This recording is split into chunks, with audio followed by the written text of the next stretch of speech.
time for Voice of Indie. Your hosts today are Beem Weeks, author, producer, and marketing monster for independent multimedia publisher Fresh Ink Group, and Stephen Gies, author, producer, composer, and publisher for Fresh Ink Group. And happy Wednesday, everybody. It's that time again. Showtime, the Voice of Indie podcast. This is episode number 136, and I am your host, Beem Weeks, and with me is my co-host, Mr. Stephen Gies. How you doing tonight, Stephen? I'm doing fine. It's beautiful down here in Alabama. It's been springtime for the past week. Everybody's enjoying the nice weather. For those of you who are fans of model trains, Sam, our marketing guy, he's an 18-year-old college student. He's been with us for 2 years now. Belongs to a club in Crossville, Tennessee, and they rented out half of a shopping mall and built this massive, massive train collection. Beautiful, biggest I've ever seen in my life. And they've had it for years and have been adding on to it. They lost their lease. They have to move out in 3 weeks. So they're going to have to put all that stuff in storage while they look for a new place to go. So if you happen to be in the middle of Tennessee anywhere and you want to stop by and check out the trains, send us a note through the contact form at freshinkgroup.com and we'll give you the directions. But otherwise, hey, I like model trains. I've still got my Lionels from 1960. Fantastic. So what's up with you? Not a whole lot. Nice warm weather the last 3 days up here. Sunshine, beautiful. Still on the cool side, low to mid 40s. Got some of the flower bulbs that we planted last fall are starting to poke their heads up out of the dirt, and that's a good sign. That's the sign that spring is here. But we got some cold weather and snow coming this weekend, so it's always fun. That's Michigan. So we've got some books out, as you subscribers to our newsletter are well aware. We've got Redemption by Gwen M. Plano. It's called Redemption, A Father's Fatal Decision. And it's a thriller that's been doing very well, brisk selling.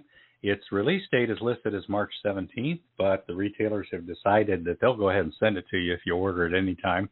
So get out there and get your copy ordered now. That's Redemption, A Father's Fatal Decision by Gwen M. Plano. Yeah. And Whiteout, a Mac McDowell book from the Mac McDowell series, military series from Robert G. Williscroft.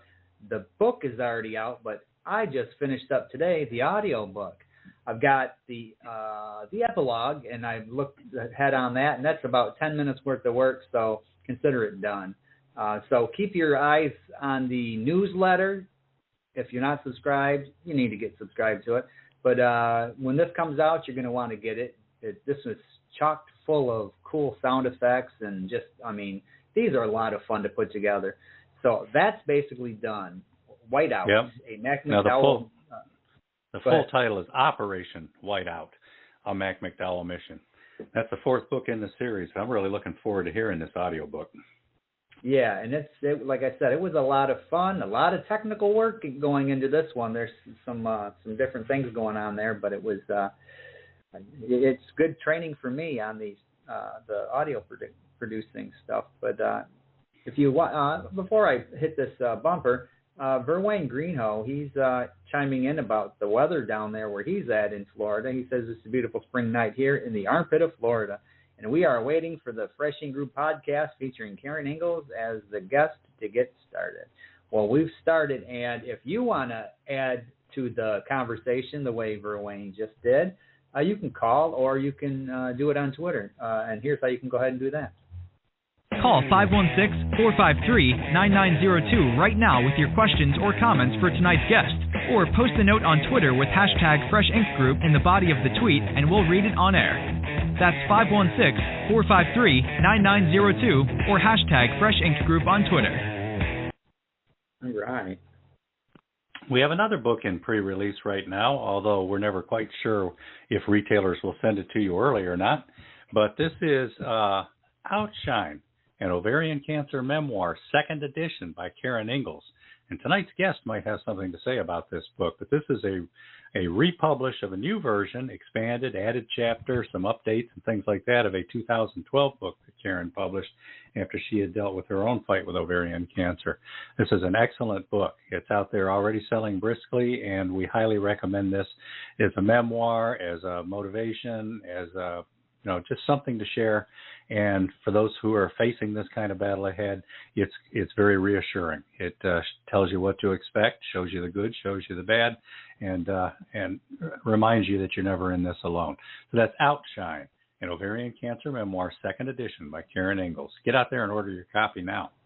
Now, where else? Now, and speaking of Verwayne Greenhow, I just read his tweet over there on Twitter. His memoir, I Hate My Mother, is out now. That's available at Amazon and all places where you find your books. So get over there and grab a copy of that and support a fellow indie author.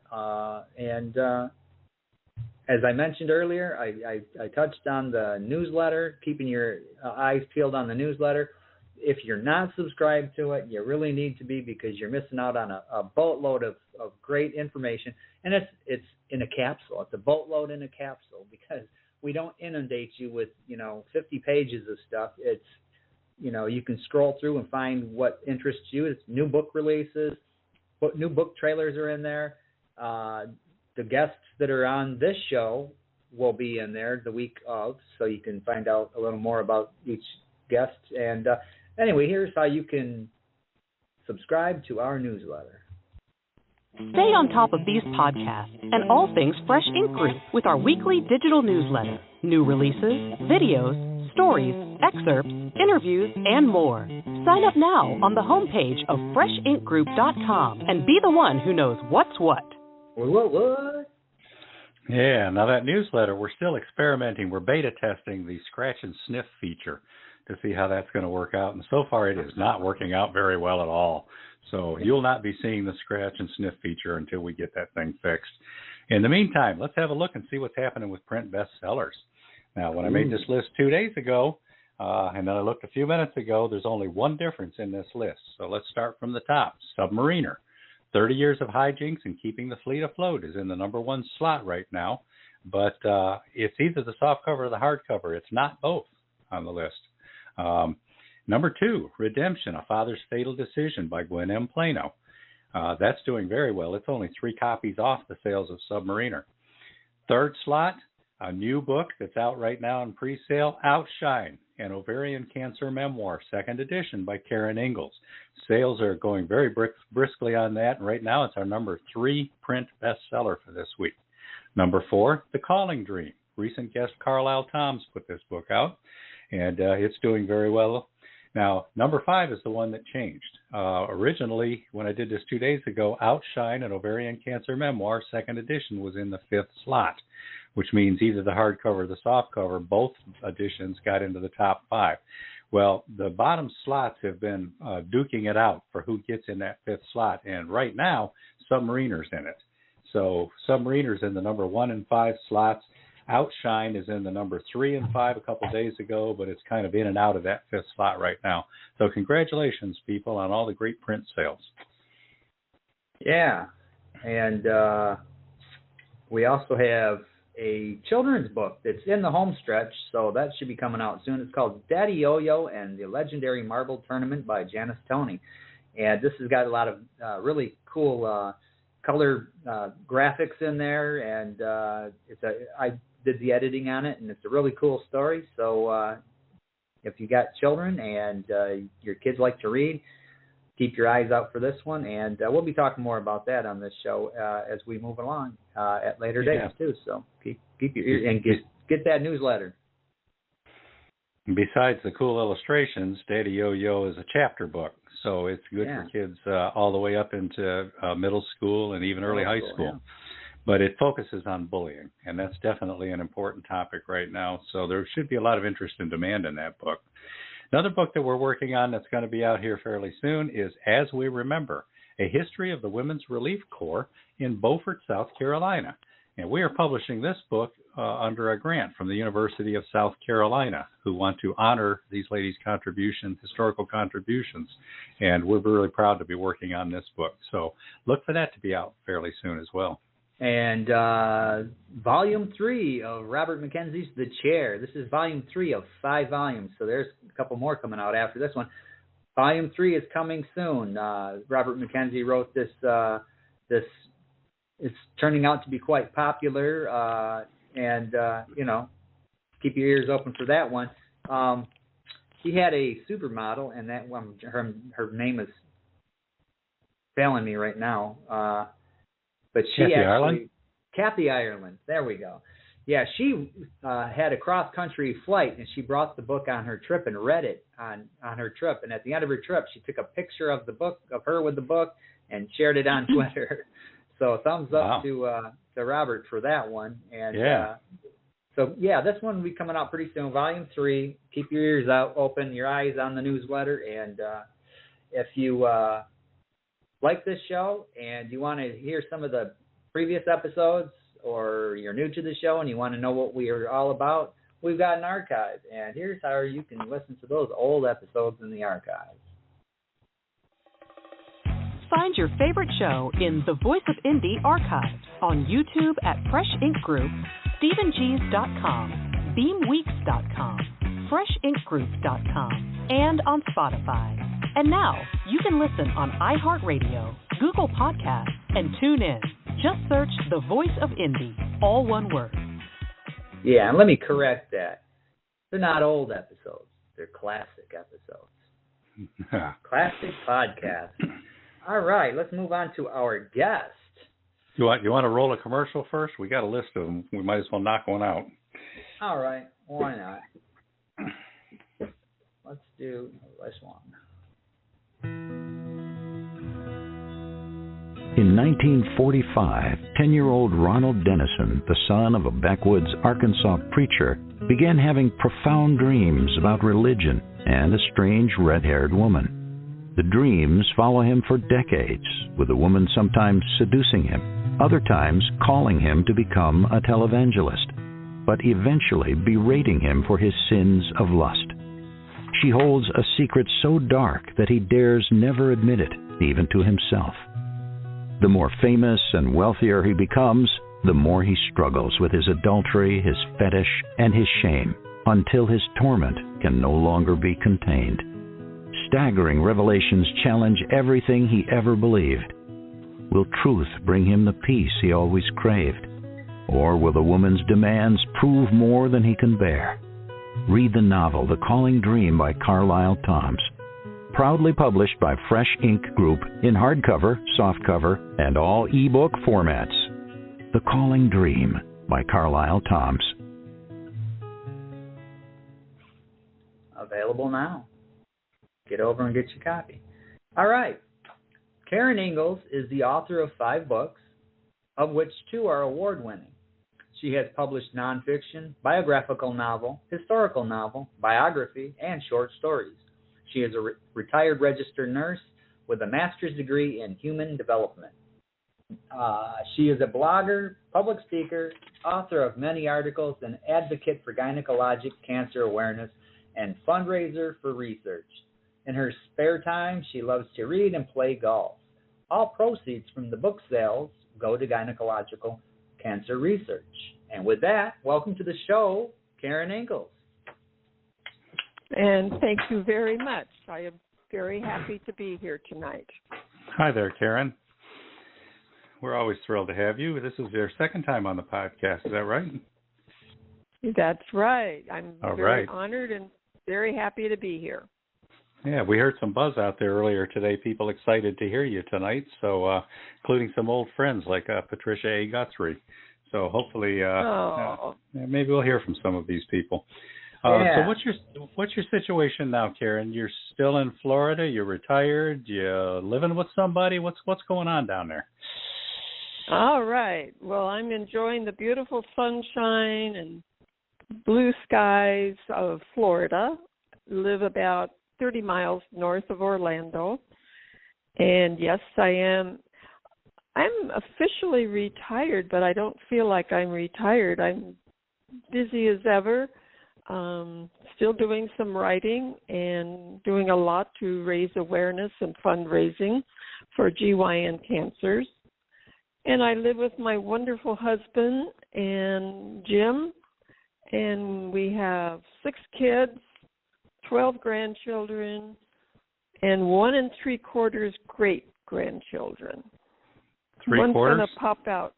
1 3/4.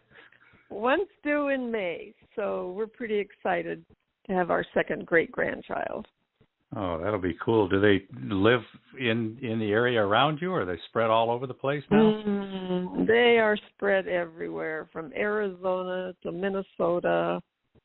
We have one daughter that lives in Naples, which is about 3.5 hours south of us. But no, they're scattered. They're scattered. So do you get out and visit them? We do more visiting of them than they do of us, because they have kids and jobs, and it's hard for them to just get on a plane and fly. And so, yeah, we go out there, whether it's Minnesota or Arizona, and we do drive down to Naples sometimes.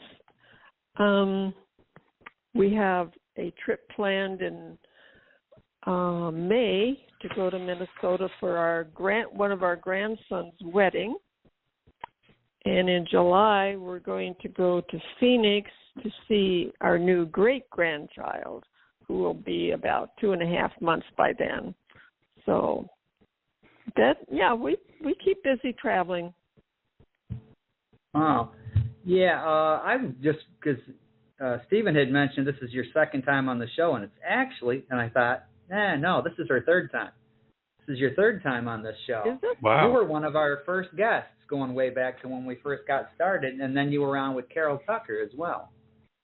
Oh, that's right. Oh, that's right. Yeah. Yeah, we had a twofer.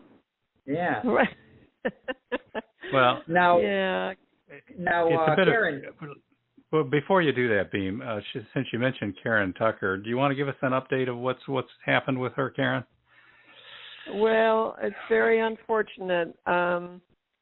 She passed away a year ago, October. That's too bad. We barely got the book published and did her book launch. She barely made it to that, and she died about a month afterwards. So she did get to see the book, though. She got to see the book, and she was laying in bed signing copies. Wow. For me to give to people. Yeah. I miss her terribly, but I know she's at peace, and She was very thrilled with that book. She was very thrilled. Well, we're going to ask you more about that book when we get into your books here in a little while. Yeah. But we like hearing about your family.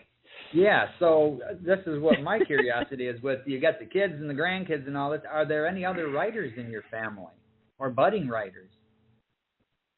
Well, my grandson Jared, who's 33, he writes poetry, and I based my book my book of short stories on one of his poems that he wrote. And but he's a personality that has, oh no, anybody can do that. Oh no, I'm not any good. So I'm always encouraging him, and I think he's got a wonderful gift.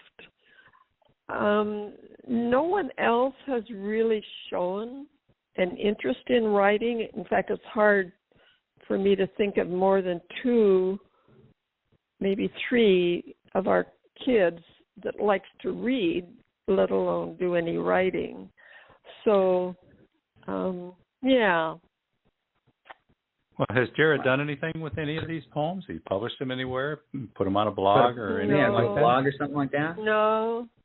No, he doesn't want to. And he wrote a wonderful poem about me. He's very, very close to me, and I to him. And he gave it to me for Christmas, and I had it framed, and it's sitting on my bookshelf here. And, he's kind of he's 33, but I think he's still in his 20s. He hasn't made that turn. Yeah. And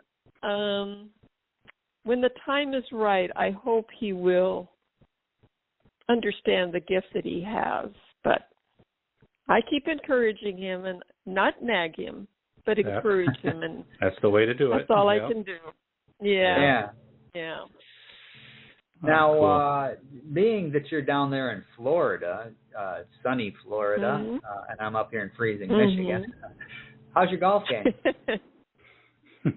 Oh, gosh. I wish I could say my handicap was 5 or 7. You'd have to put a couple of digits in front of that.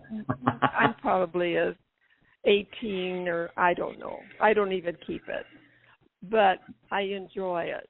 And I play with women who also just are there for a good time and the exercise and the sunshine. And I do hope before I die I can have one hole-in-one. Just one. That's all I'm asking. Just one. Just one. One time. Or at least get through it one time. At least get through 18 holes without a gator eating a ball, huh? Well, I did have a gator. Well, one of my second shot landed right near a pretty good sized gator who was just laying in there sunning himself. And I said, "Fine, you can have that ball. I'll just drop another one." But I remember the gators. At a golf course, my ball landed right at the edge of the water of a small pond, and I thought, well, I'll just walk up to it and I'll hit from the water. Well, a heron came along, picked up the ball, and walked out into the grass and dropped it. I kid you not. Wow. And how much did you pay that bird? Yeah. I wish I had it on film to prove it because it sounds like a wild story, but no, that's my two gators, my one gator and my one heron story about golf. Oh, those are good ones. So we're going to play another commercial now, and this is a book by Gwen M. Plano. Have you heard of her, Karen? Oh, she's one of my favorite people and authors. I'm reading Redemption right now, and it grabs you in the first chapter. That's what we're hearing, and it holds you until the end, too. But we've got a commercial for Redemption. Okay. Family secrets can be deadly. When Lisa visits her parents one fateful Saturday morning, she hugs her father and takes her suitcase to her childhood bedroom. The doorbell rings, and 1 minute later, her father lies dead on the floor, 3 bullets to the chest. The death of Eric Holmes sends shockwaves throughout the quiet neighborhood. But for the Holmes family, it's devastating. In this fast-paced psychological thriller, Lisa and her brother embark on a quest to solve the mystery of their father's murder. The journey takes them into a secret world where nothing is as it seems. Once the puzzle pieces begin to coalesce, they realize that their father had multiple lives. As the facts unravel, the siblings discover the true meaning of redemption. Gwen M. Plano's Redemption is available worldwide in softcover, jacketed hardcover, and all ebook formats. Published proudly by Fresh Ink Group. Redemption by Gwen M. Plano. All right. Now remember, selling briskly.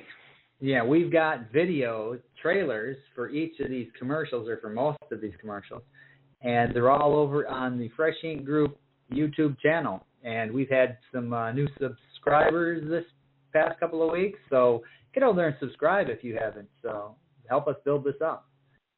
Yeah. All right. So Karen, your newest book is also one of your earlier books. It's Outshine, an ovarian cancer memoir, and we put out a second edition at Fresh Ink Group recently, which is out there selling right now. Can you tell us what the backstory of this was? Your first edition was published 11 years ago, And what led to you writing this book, and what's it about? Well, for a couple of years, I've been thinking I need to either create a second edition or just create a whole new book, because in my 15 years of dealing with cancer, particularly the last 5-6 years, there has been so many new medications, new treatments, new surgical techniques. And what I have learned going through 2 recurrences and now in remission for 6 years, wow, there's a lot of information that didn't exist way back in 2012. And I need to get that word out to particularly women, but everybody. Everybody needs to know. Mhm. Yeah. Because, that particular cancer, it's unique to women, but there are a lot of men out there who have wives and mothers and sisters that they need to hear the information too. Absolutely. Nobody has cancer alone. Exactly. Good way to put it. And sometimes it's the spouse, or will say, you really need to go to the doctor and check this out, because the woman might be hesitant, fearful, and so sometimes it is the partner that encourages her to go and see the doctor and just make sure, is this something to be concerned about or not? Yep. Yeah. Well, okay, well, we have a commercial for this, so let's go ahead and play the commercial, and then we'll talk more about the book. All right. When Karen Ingalls was diagnosed with stage 2C ovarian cancer, she realized how little she knew about what was once called the silent killer. As Ingalls began to educate herself, she felt overwhelmed by the prevalent negativity of cancer. Lost in the information about drugs, side effects, and statistics, Ingalls redirected her energy to focus on the equally overwhelming blessings of life, learning to rejoice in each day and find peace in spirituality. In this memoir, Karen is a calming presence and positive companion, offering a refreshing perspective of hope with the knowledge that the beauty of the soul, the real me and the real you, outshines the effects of cancer, chemotherapy, and radiation. Proudly published by Fresh Ink Group in jacketed hardcover, softcover, and all ebook editions, the new second edition of Outshine, an ovarian cancer memoir, is a story of survival. A reminder that disease is not an absolute, but a challenge to overcome. All right. Yeah, check out the video for that in the Fresh Ink Group channel on YouTube. Yeah. And now I read that book, the first edition, some years ago, and then when I was done reading it, I wrote a review as well, so that's up on Amazon. But then I passed the book on to my mother, and she read it, and she was, it really opened her eyes to a lot of stuff as well. So, it's a book. You don't have to be suffering from cancer to get knowledge from it. Just, it's on the chance that you might someday need to understand this stuff. If not for yourself, then for somebody else. As Stephen just said, nobody goes through cancer alone. Mm-hmm. Yes, very true. So, Karen, in the book, it's obviously a lot of information. Is that mostly what it is, just information, resources, things like that? Or is it more like a memoir, your personal story, the things that you went through with Jim and stuff like that? It's really more a memoir of my journey, and my journey is mine. And whenever you have any cancer, your journey is unique, and you can't read a textbook and say, oh, well, I didn't do this, but I did this, because it's all so unique. And it is starts before I'm diagnosed and then moves right into my diagnosis originally in 2008. And here I am, a nurse. I have a master's degree, and I had no idea, not a thought, that my symptoms could be ovarian cancer. None. I just thought, hey, I'm 67. Okay, that's just, being a woman at 67 and postmenopausal. And then as the symptom, particularly of bloating, that was it, bloating of the stomach, continued despite my eating less and exercising more. And then I began to say, well, maybe it's my thyroid. Well, finally, I went and saw my gynecologist, and then the rest is history. But that's how secretive and elusive this particular cancer can be. It's not like in breast cancer, you can feel lumps or get a mammogram. Even uterine cancer, there's usually unusual discharges, which would raise a red flag. But ovarian is more mysterious than that.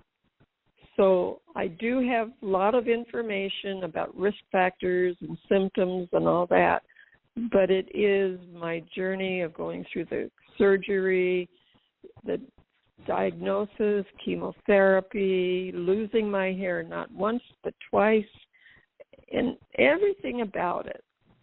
So, and we do see the effects on Jim as well. Oh, absolutely.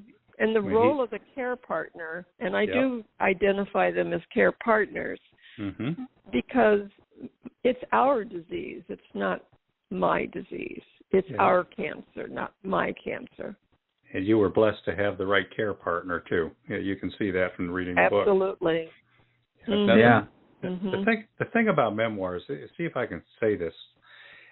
A lot of times people go into a memoir thinking that I'm going to learn about this other person who wrote this. I'm going to learn about that person's life or what that person went through. But a good memoir pulls you in so that you're learning about yourself at the same time.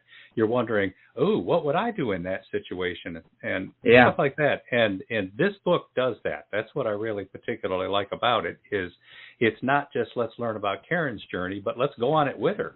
You know, let's be, looking over Jim's shoulder when he's dealing with the hard nights and stuff like that, and think about, that could be me, that could be someone I care about. What would we do? How would we handle this? That's a good memoir, and I'm proud to say that this is the kind of memoir that you've written here. Well, thank you. I appreciate that feedback. Thank you. So you recently held an event to promote the book? Well, I had one last Thursday. I did a presentation. I do a lot of public speaking about not just ovarian, but all the GYN cancers. And I did one last Thursday to 120 women. And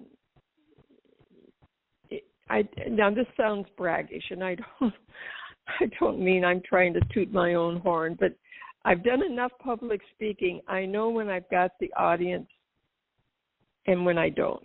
Yeah. And I had the audience. They were with me. And I got a lot of questions, a lot of comments afterwards. And they picked up all the materials that I had available for them to take home. And I sold a lot of books, for which I was very grateful. But yay, cancer research. Yeah. Now wasn't there to Dr. Holloway's research? Mm-hmm.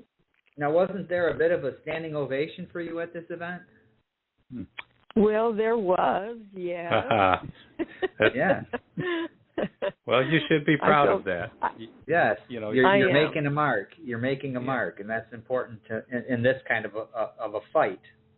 Yeah, you're not up there just telling jokes or talking about Will Smith or whatever. You're talking about important stuff. And when you own the audience like that, they're with you and they ride you all the way to the end of that standing ovation, you know you've accomplished something important. And that's terrific for these kinds of events. And you had good numbers, too. I mean, if you do that and 3 people show up, but there are 3 people who are engaged, that's still a good event. And I know a lot of authors get discouraged by low numbers when they try to do something out there, but look at what you're doing, and it's better to find 3 good people who understand what you're trying to say and are interested in listening than it is to have 100 people who are indifferent. So exactly, good numbers, and the standing ovation is something that's definitely well deserved. Right. Well, I was very proud, and was honored to be invited, and I Yeah. felt very good about it. And I'm sure everybody went back to their homes with some new information. So Yeah. that's great. And some books. And now this is the first edition that you also have a dust jacketed hardcover available as well, but you did not have those in time for the event. In fact, your hardcovers were shipped 2 days ago. So I would expect they haven't arrived yet. I would expect you to get them sometime in the next day or two, and I'm eager to see what you think of the first time you've had a hardcover of this book. But people out there, you know, if you want to have a keepsake edition or a good durable copy that you want to pass around, the hardcover's great. The soft cover's available. All the different ebook formats are out there. What matters is you get out there and get your copy ordered, take a look at it, and then share it with the people who would most benefit from that kind of story and that kind of information. Yeah. Right. Well, I have an opportunity April 22nd, and if any of my Florida friends are around to hear me, we're having a big event in Orlando on April 22nd from 11:30 to 2:30. It's a luncheon. There's going to be a silent auction, raffle prizes, and a keynote speaker. And the title of our event is Shine the Light on Women's Cancers. And I'm going to be selling my books there. And it is on GYN cancers, but also breast cancer. Wow. So if anybody wants information, just email me or Yeah. Now, Karen, call me. you're gonna give that info to Sam as well, so everybody who subscribes to our newsletter will be able to get information on that event. Because even if you're not in Florida, you might know somebody who is, and these kinds of events are important. So spread that along. Like I say, Karen, make sure we have that for our newsletter, and while you're there, take some pictures because we can show people what these events look like in the newsletter as well. Yeah, and we can share them on Twitter and the Facebook pages. Yeah, it's all about awareness. Right. All right. So, Beem, you say we've got a caller? We do. We shall go to the phones and take the call. Hello, caller. Welcome to the show. What's your name and where are you calling from? Hello, caller. Hello. Hello. Oh, me? Are you calling me? Yeah. Helen? Yeah. Dr. Helen. Dr. Helen? I know that voice. How are you doing? I'm Doing sorry, well. I was beginning to fall asleep. I was listening. I didn't want to hear too much about cancer, but I'm sorry. I'm glad she's well, and I'm glad she keeps writing. Yeah. I think writing saves your life. Well, that's an interesting notion. What do you think of that, Karen? Do you think writing helped you get through all that? She said she thinks that writing saved your life. You know coming home from the hospital, being on the internet and doing some more writing has been, otherwise it's awful here. Anyway, I just wanted to say one quick thing. Oh, congratulations, Karen, with all your books and all your great work on your with your medical background. That's excellent. Thank you. You're welcome. High praise. Dr. Helen has a medical background as well. Yes. Yeah. I think we I'm talked an last with a time I PhD was on the show. I just wanted to say, I wonder what all you people are thinking. It's just a little off. Twitter, I think they're teetering. I don't know what to do about them. They're not dynamic anymore. Well, that's probably a whole show that we could do about social media and what kinds of changes are happening out there. But keep plugging away at it. And Dr. Helen, we appreciate you calling in and showing support for Karen and her book. Are you guys experiencing the same thing I'm experiencing? The slow movingness of it? I'm still doing Twitter like I always do. It's one of those things where, this social media platform's popular and then something else comes along, and right now the big one's TikTok. If you can figure out how to work that, Yeah, well. Anyway, good luck, Karen, with all your writing. You're doing a wonderful job, and congratulations on your wonderful family. Oh, thank cool. you so much. I appreciate your words. Thank you. Thanks for calling, Dr. Helen. Thanks. Yeah, I'm going to keep listening. Okay. All right. Now, over on Twitter, Take care. Wayne Greenhoe on Twitter is saying, my wife Judy was diagnosed with ovarian cancer, which was caught very early in an annual exam. Her surgeon said it might have been fatal if it had gone undetected for another year or two. She had a complete hysterectomy and was back to normal within 4 weeks. Great news for Wayne. Wow, that's wonderful. Yeah, he's down there struggling in that 79-degree weather in Florida. Yeah. I saw that. I saw that bragging. Have it worth. Yeah. Okay, Beem, you want to roll another commercial here? Why don't we skip over one and do the maximizing happiness? All right. True love is nurtured in the conviction that you both value your partner's happiness as much as your own. But achieving such confidence in any relationship is a challenge. No matter what lifestyle you pursue together, it's through honest communication that you will learn to protect yourselves and each other, to shed the clutter and noise as you propel your own unique spiral of love to exhilarating new heights. From finding your soulmate through growing old together, maximizing happiness through intimate communication lays out a complete system with everyday examples, simply explaining relationship dynamics like persistent problems, the transformation of hurts, concepts of time, components of anger, addictions, turning work into play, protecting vulnerability, reinforcing trust, sexual communication, and the never-ending stages of love's spiral. By the late Marshall Shearer, M.D., and his wife Marguerite Shearer, M.D., Maximizing Happiness is proudly published by Fresh Ink Group. Don't be discouraged by gimmicks and self-help gurus. Discover the best of growing yourselves that ultimate, most meaningful love.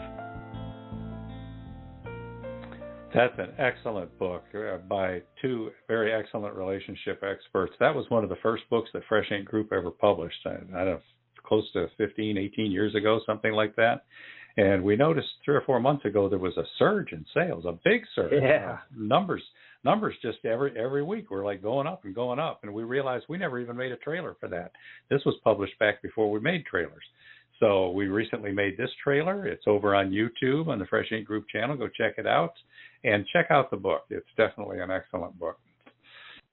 Yeah, because everybody needs help with a relationship every so often. So and yep. Dr. Shearer was and his wife, they were like Stephen just said, excellent at helping people through these things. Yeah. Now, Karen with Outshine, this I'm not quite sure how to word this question, but there's parts in Outshine that felt to me like were probably hard for you to write, and you know, where you really had to reach inside yourself and re-experience some of the feelings and things that you had to go through in order to really communicate them on the page. And I also felt like maybe it was cathartic for you to do that. Am I on target here? And were there any parts in particular you can think about that were maybe a little harder to look at or face or deal with? Yes and no. I've always journaled.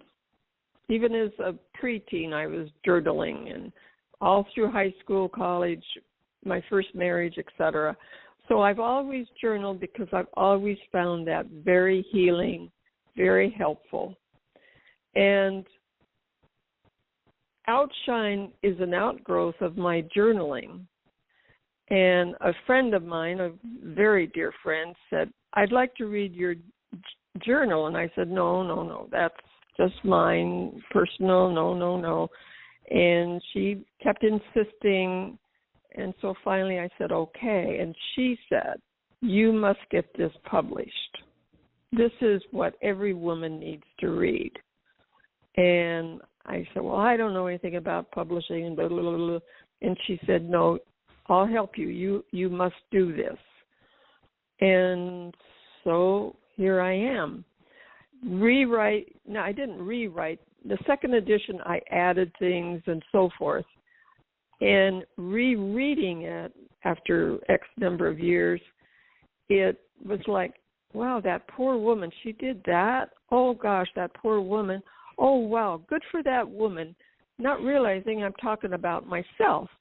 Wow. And so it was an interesting experience to reread it through different eyes. Yeah. And sometimes as a 15-year survivor, which is incredible, there's not many of us walking around, and I was given 5 years, so I'm very grateful. It is like I'm reading about someone else. And it's sometimes I have to kind of pinch myself.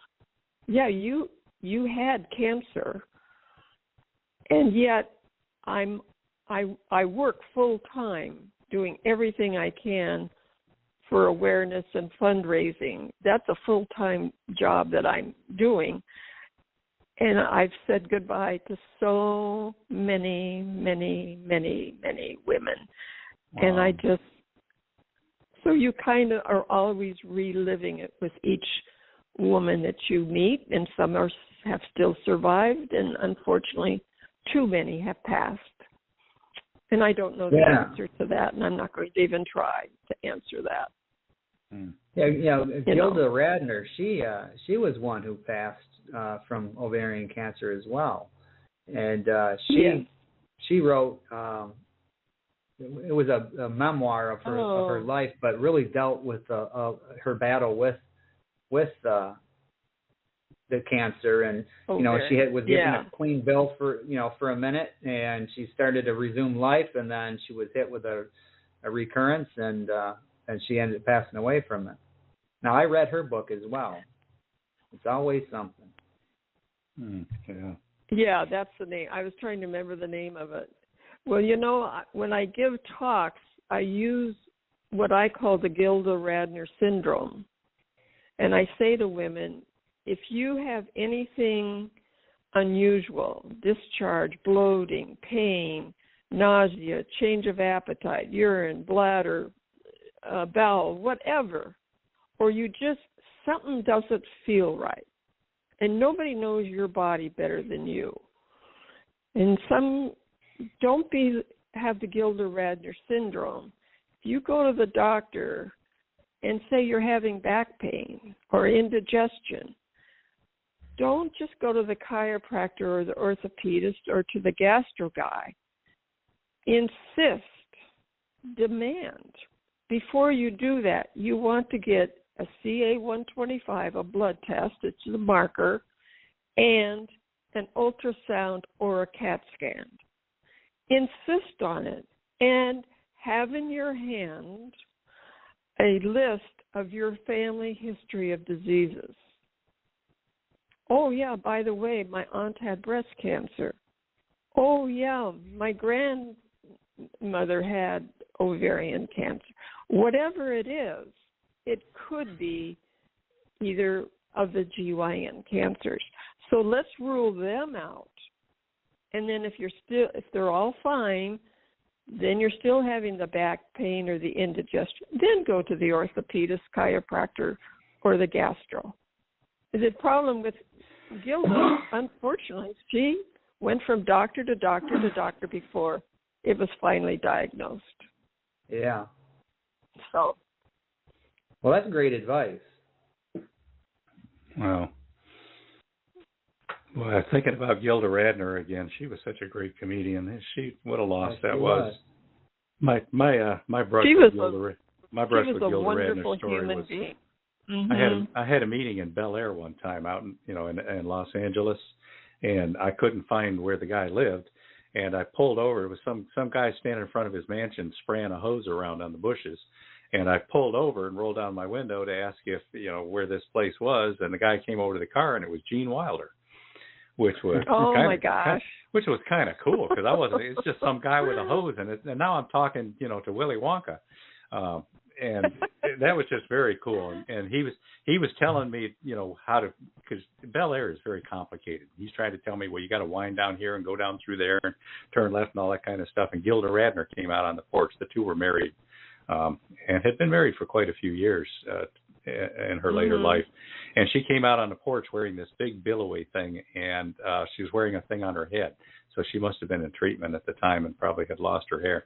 And she was waving at me like I was an old friend. Hey, how you doing? And all that. And that was just it's just a fun little memory from somebody who actually grew up in Detroit, where I was born. In Detroit, yeah. Yeah, went on to do some great comedy things. So it's nice to remember Gilda every now and then. All right, well, Karen, you've got some more books. Now, you mentioned Carol Tucker earlier. The name of that book is Learning About Autism: One Mother's Journey of Discovery and Love, a Charter School, Teaching Methods, and Resources.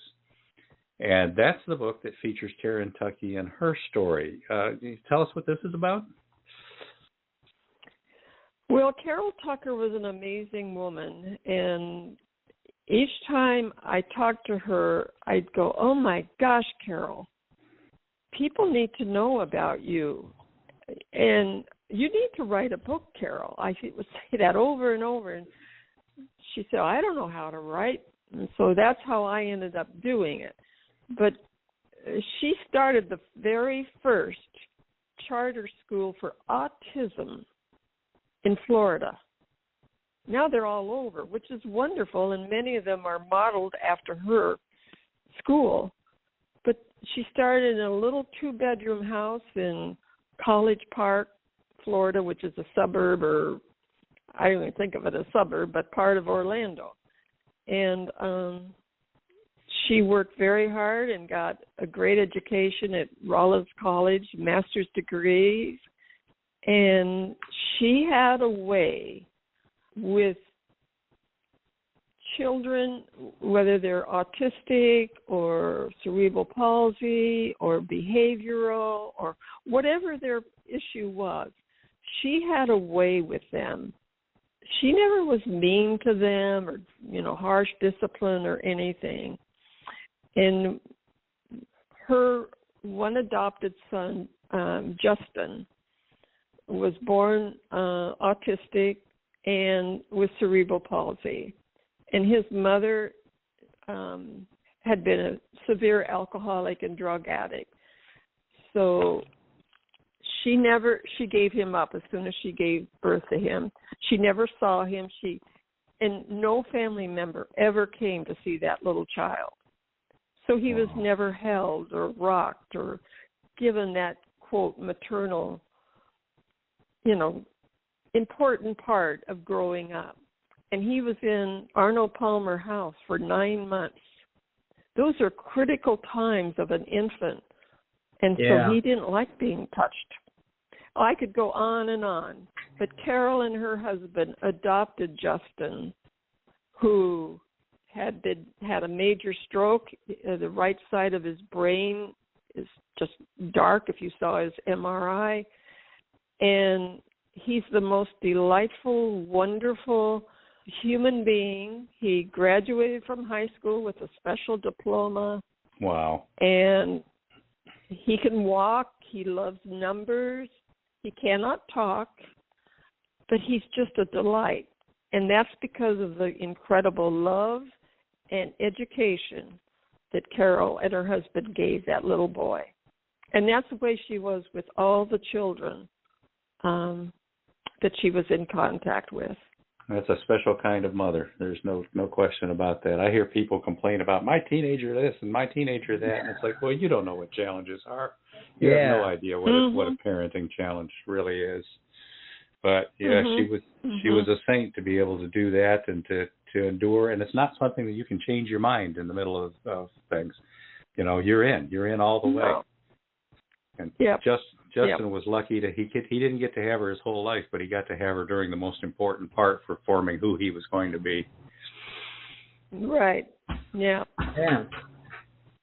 So the title mentions resources. What kind of information is in the book? Well, the different support groups that are in primarily Central Florida, and yet I also list some national organizations that are available, like National Ovarian Cancer Coalition as an example. The other resources are different books and there's some videos that my husband did and that I have done for education, for information, and they are all listed. I have statements or questions at the end of the book discussion. Because sometimes we read a book like this and then we might put it down and walk away, but it's very healthy, particularly if you have a relative who is dealing with a serious illness, disease, to give the family time to talk about how do you feel about seeing your mom bald-headed, for instance. I mean, that's not one of them, but, you know, I know I was concerned how my grandsons, who were like 5 and 6 years old, how they would feel the first time they saw me bald. And they were playing on their floor, and they looked at me and just went on their way, playing and hugging. I mean, they could care less. It was my issue, my concern.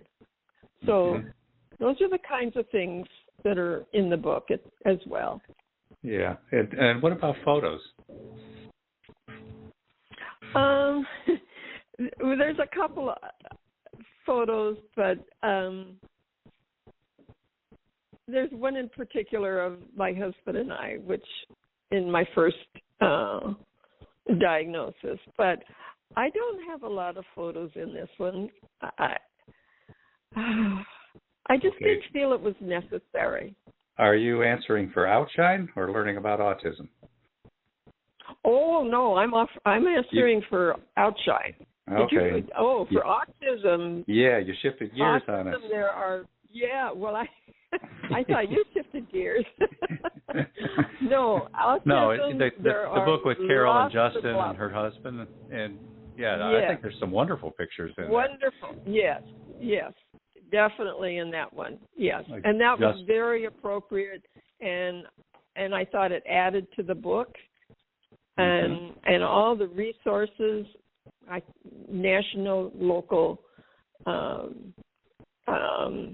organizations, and I think the photos. I think the photos help illustrate Justin's progress too. I mean, you can see he's out trick or treating and doing things like that, and you can see how he interacts with his family, and that's an important part of it to help understand the story and actually see what's happening. You can see where the challenges would be, but you can also see the rewards, and that's just a wonderful thing. You know, if you think about that little boy, until he was about 4 years old, he slithered around the floor. He didn't know how to walk, and he had no use of his left arm. He had very weak left leg. But Carol, again, taught him how to walk and how to do things. And he ends up in the Olympics, for Special Olympics, and wins for track. Wow. Right.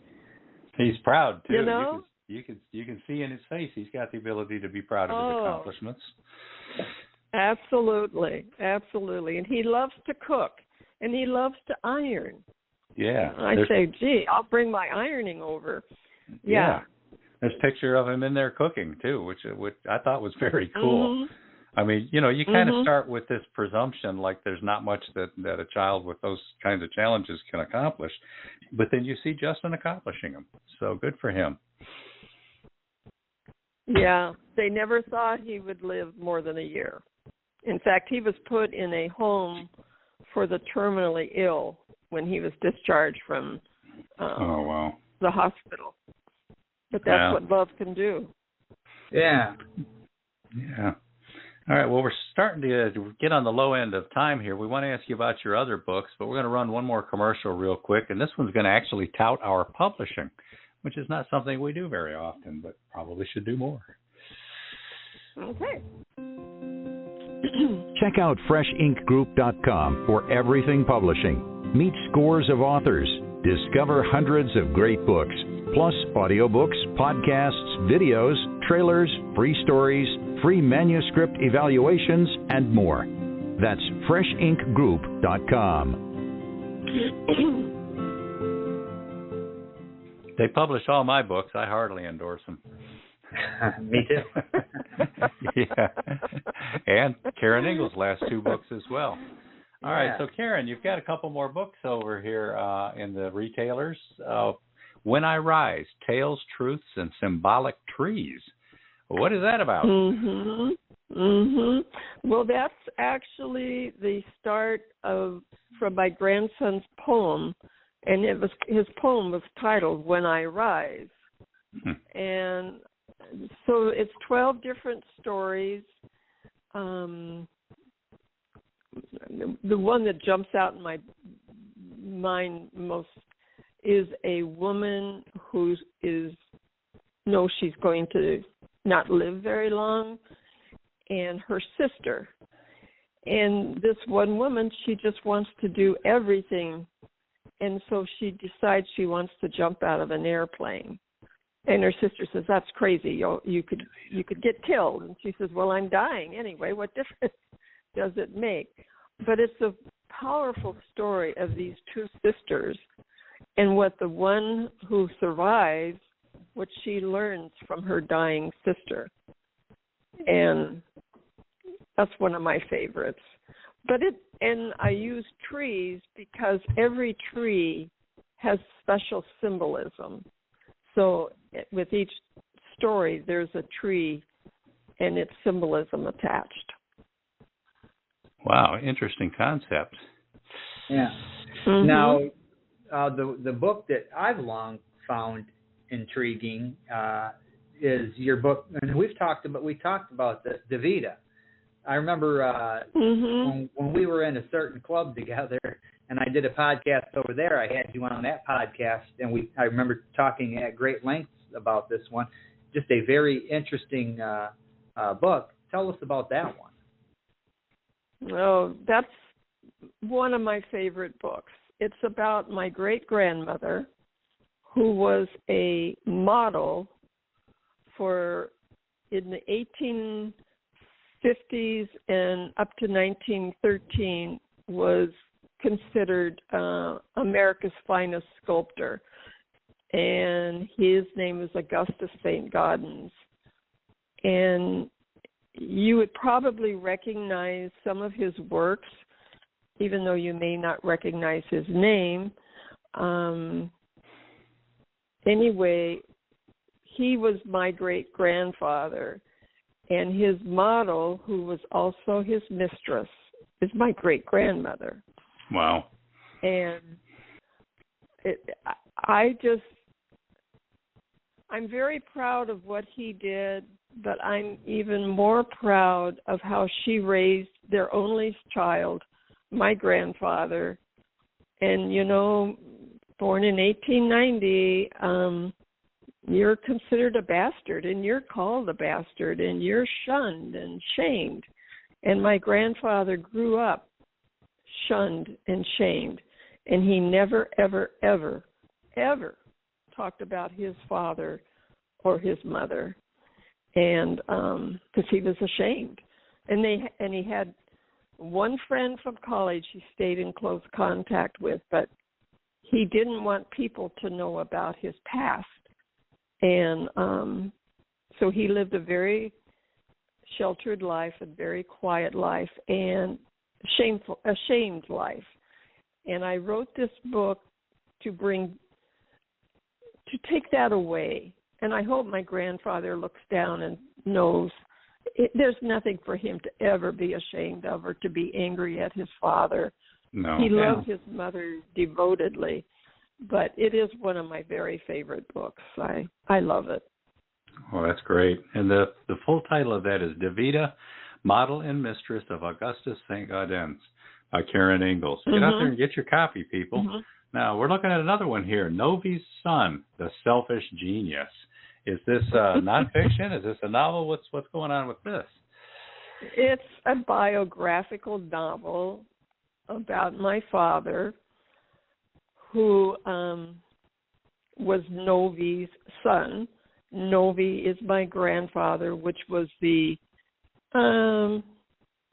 I guess you'd say, a nickname that my great-grandfather gave him. And my father,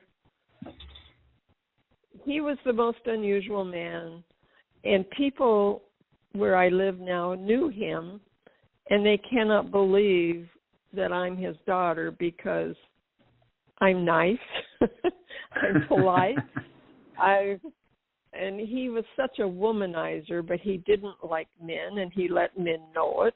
I mean, he was just a curmudgeon. And I like that word. I actually started writing that book when I was in high school. Wow. And I was living with him and his third wife at the time. And I just saw so many unusual characteristics about him, and an unusual life, which continued right to the day of his last breath.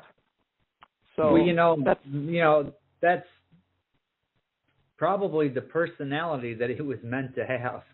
I know there are people that have those odd personalities, and the ones that, they even make us angry at times and whatnot. But, I mean, I believe that these are the personalities that these people were meant to have.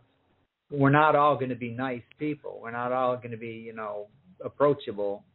I know I've got friends that are like that they're gruff. They speak their mind, and sometimes some of the stuff they say is offensive, but, that's just their personality. That's who they were meant to be. But where does the personality come from? It comes from choices we make based on our experiences. Yeah. So he had two brothers, and they were nice. Well, somebody's got to be the jerk. Yeah, well, that was him. Now, anyway, that's what that book is. Now, aside from the standing ovation that you recently received, what kind of fan reactions do you get from your books? Family? Family. Fan reactions. Okay. It could be family. It could be feedback, people online, reviews, people coming up talking to you. No threats in the mail. It's interesting. My three sons really don't want to talk about.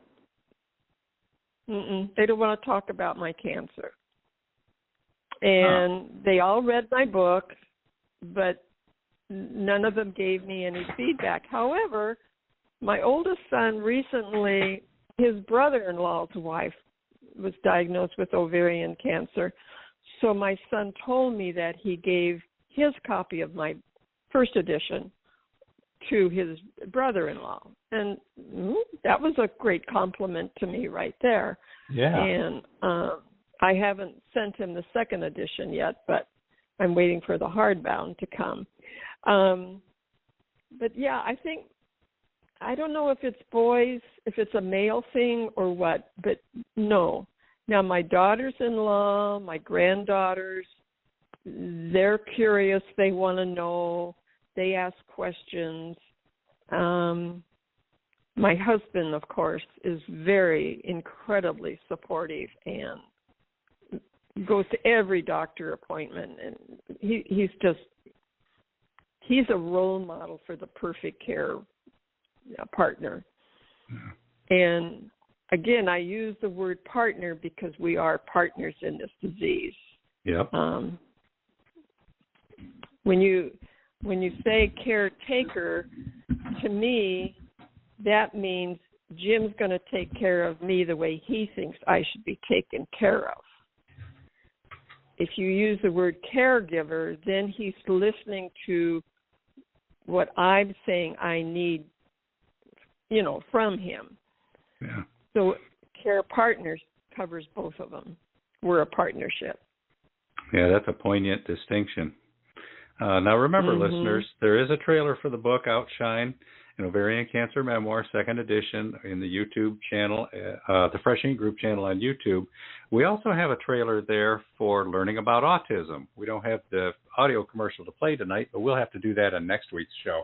Go check out the Learning About Autism trailer as well. You'll see some of those pictures of Carol and Justin and other stuff in the trailer. So we strongly encourage that.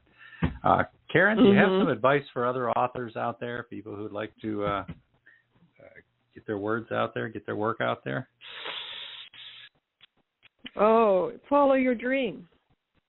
Follow your dream. If that's in your heart, don't worry about, oh, I can't write, I can't do this, I can't. Don't do that. Don't let can't be in your vocabulary. Go for it.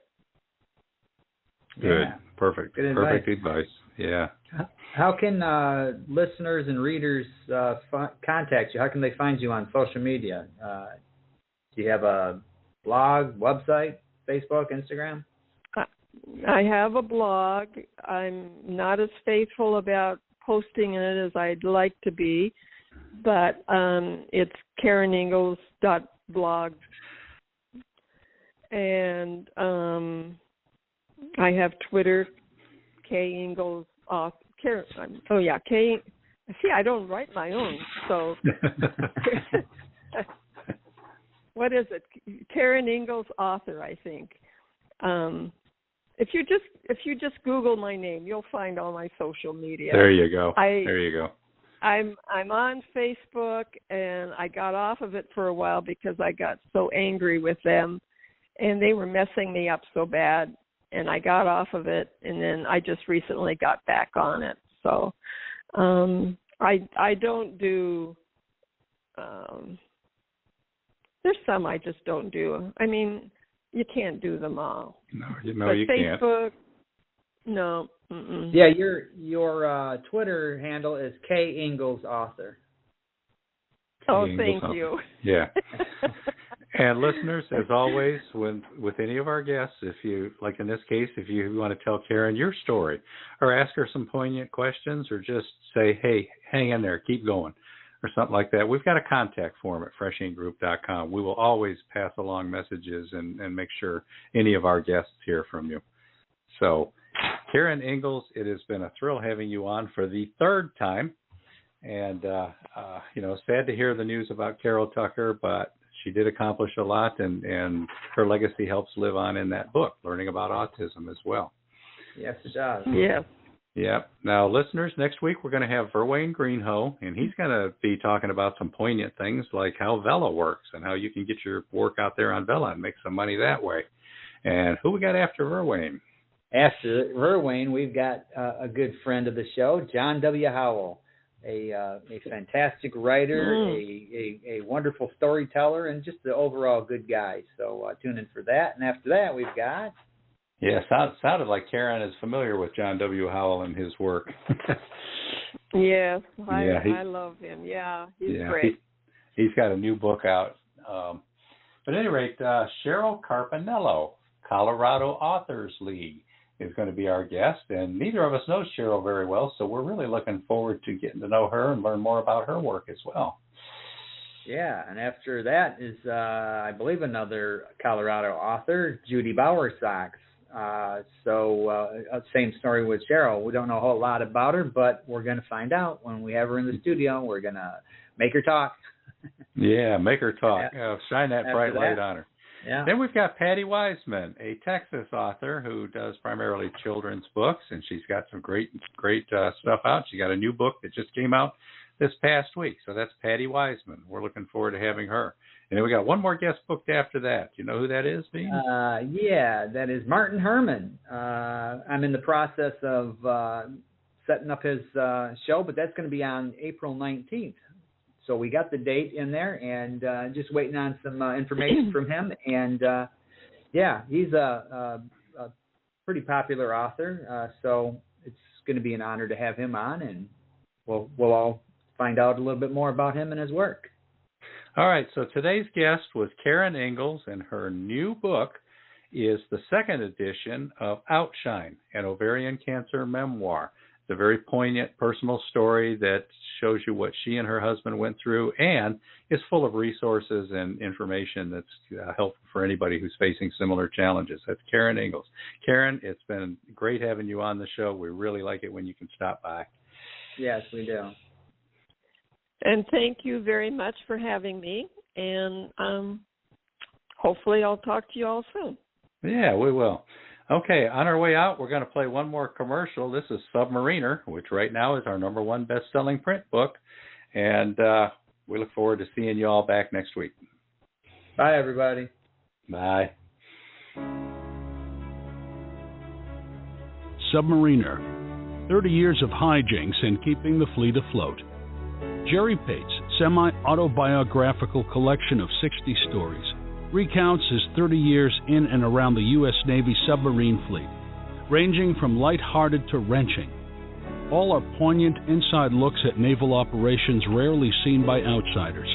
Topics include the real story behind the shuttle Challenger tragedy, risking his own life underwater, discovering a Soviet spy living across the street, surviving when an engine ignites, critical missions, and the everyday lives of men and women of the fleet.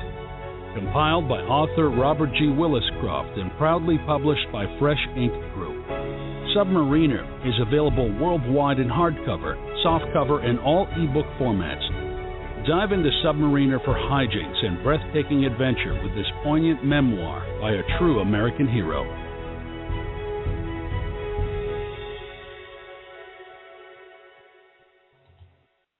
You're listening to the Voice of Indie podcast, a production of independent multimedia publisher Fresh Ink Group.